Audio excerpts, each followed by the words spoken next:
Welcome, everybody. I'm joined once again by Eric, and we are here to cover Sauron Orc and Sauron Orc and Moria Orc, two of our sort of final decks we're doing in our series on Movie Block, Lord of the Rings TCG Movie Block.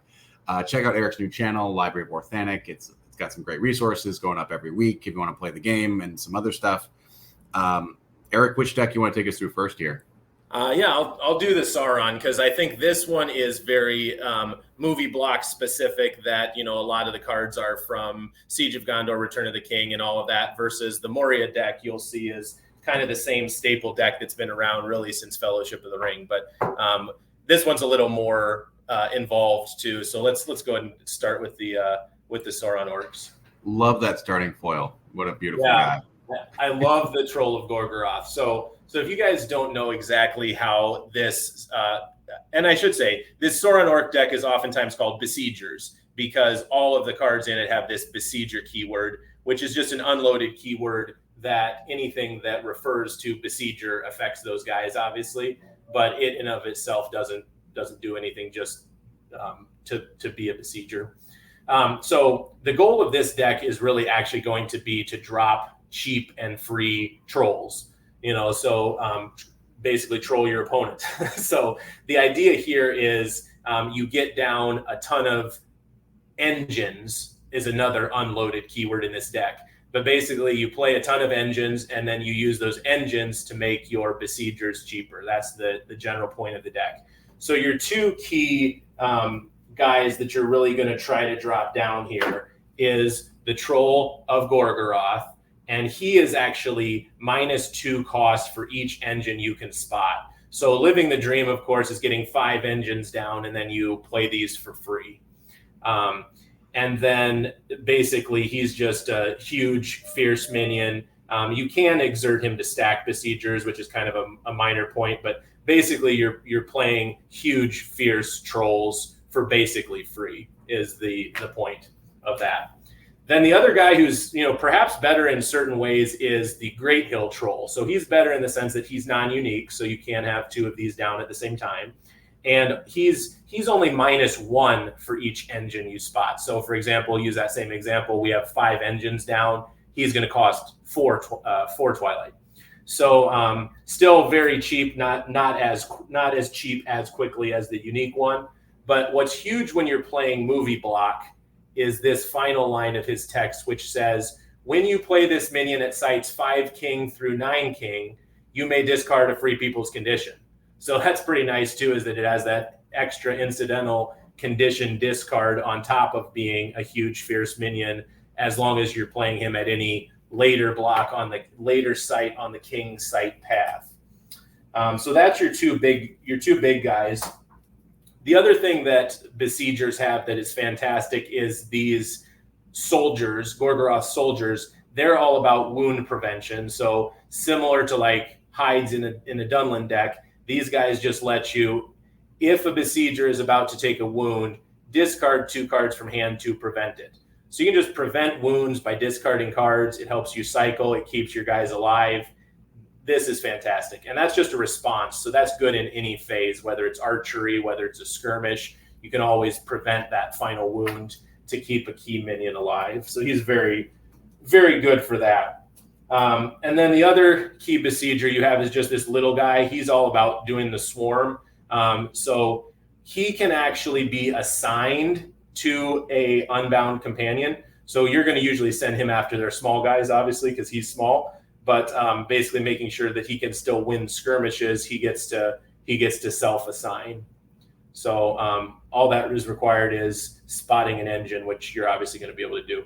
So these are the ones you want to keep stacking and replaying because they're just so cheap.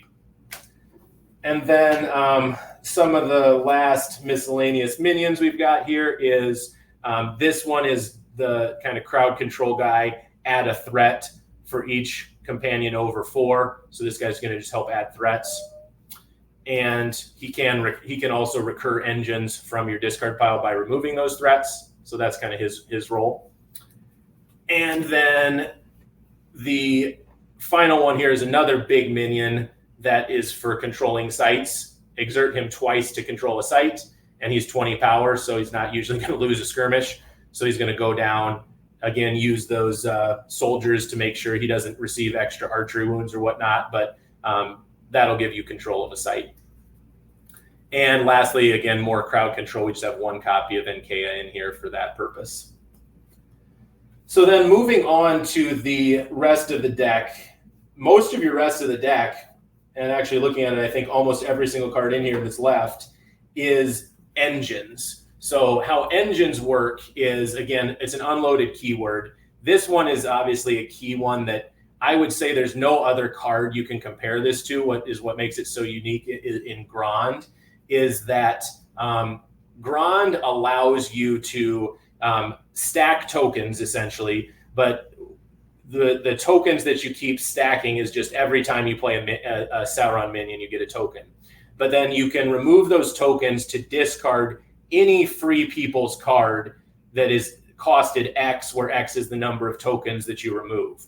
So the crazy part about that is you can go after artifacts, you can go after anything that's not a companion. So it's very versatile. No matter what the card is that's giving you a problem on the table, Grond can go after it. And like I said, you can keep reusing Grond over and over as long as you don't discard this card. You can always just discard a Sauron minion instead of discarding this possession, because it's discard a Sauron minion or this possession when you discard the card of your opponents. So you can just keep recurring Grond's ability over and over at the cost just of discarding a minion. And that's in the regroup phase, which usually doesn't matter as much if you're discarding minions in the regroup. So this is just a menace of a card if you've ever played against it. And it's a possession, so it's a little harder to get rid of than most of the rest of these cards, which are all conditions. But it is an engine, just for your engine count. And then again, you're going to play a bunch of cheap conditions, largely to get your engine count up, but also they have useful effects. This one is the Great Siege Towers, and its effect is play a Besieger to place a token here. So again, it just keeps recurring tokens. And in this case, the tokens just give you strength +1 in a skirmish. So again, it's nothing to write home about, but you can have as many Great Siege Towers down as you want. And then every time you play a minion, you just put a token on every single one of these. But again, the goal is just to get a ton of engines down, and these are super cheap. Same thing with this, they're marching companies. This is what helps you recycle your minions on sites you control. So it does some stacking minions on sites, which is kind of a weird mechanic, but basically it's so that you can replay those minions. And this is the engine for doing that. And so we have 3 of those also. And when I say engine, I also mean literal engine as well. And then we have some more miscellaneous engines for site control. This one is the Tower Walkway. This one is the Troop Tower. I'm not going to go through exactly what these do, but again, they're small engines that give you bonuses and help control sites. Those 2 are unique though, so we're only playing 1 of each. And this last card is our only card in the deck that's not a minion and not an engine, and that is the Ithil Stone. This one is just, again, helping you draw extra cards. And you can also once per game play a minion for -3, which ain't bad either since you're the Sauron culture. So yeah, that's the deck. Really, really fun to play. And this is one of those decks where if it gets going, it's really good. If you're playing against like a Galadriel Lady Redeemed who just keeps clearing out all your engines, it's going to be difficult to get going. But if you're playing against a free people's deck that's not heavy on the condition discard, they're just going to be very quickly overwhelmed by the sheer amount and power of minions you're able to play, because your minions will just be so cheap and they'll all just keep recurring. All right, cool. So next deck, we have the Moria Swarm Classic. I'm not really sure how many upgrades to get to the movie block versus just Fellowship. Yeah, not much, to be honest. I don't know if any, but let's run through it. But yeah, it's pretty much the same deck that you run in Fellowship. And in fact, there's some downgrades because you can't in Fellowship. You could play. That's back when Ulair Nertea was still legal, where you could pull people out of the discard pile if your opponent went big on the Fellowship. That's no longer an option in movie block. So I would say probably it's a slight downgrade even from the Fellowship. I also think that the one effect that just lets you recur possessions from the discard pile also got banned as well. I'm blanking on the name of that, but Relics of Moria got banned as well. So I'd say it's actually probably a slightly worse version, but it's still a fantastic deck, even in the movie block. So getting right into it, again, there's not going to be any surprises in here, but I'll just give you the very quick primer on this for people who might not be as familiar with Moria Swarm. So first you have your runners. That's just your quintessential swarm character. Costs -1 basically, because it adds 2 Twilight when you play him. And then you've got your scavengers. Those are really your key guy because by his own effect, he allows you to replay a possession from your discard pile. So that's going to keep recurring your Goblin Scimitars. So that's the key minion there is the scavenger. So that's who you're typically looking to keep replaying over and over is the scavengers, because that's what makes the deck work. Oh, I spoke too soon. There is a upgrade from Reflections, albeit I'd say more minor one is this card, the Host of Moria. Has this cool effect of when you play the Host of Moria, you may play a Moria card from your discard pile. So this is cool because you can kind of do something like, I love these decks that play out of the discard pile, but basically you can do something like play a Host of Moria, play a Goblin Scavenger from your discard pile, and then use the Goblin Scavenger to play a Goblin Scimitar from your discard pile. So, with that one card, you can produce this, and then this draws a card, and then, you draw yourself a runner, and then you play that. So, out of one card in your hand, you just produced, 4. So that's the kind of stuff that this Moria deck can do. The other thing to note with the Host of Moria, I would say, if necessary, it's any Moria card. So it's not just minions. So you can get armories back out of your discard pile. And anyone who's played this deck knows that armory is really your key card that you have to keep alive.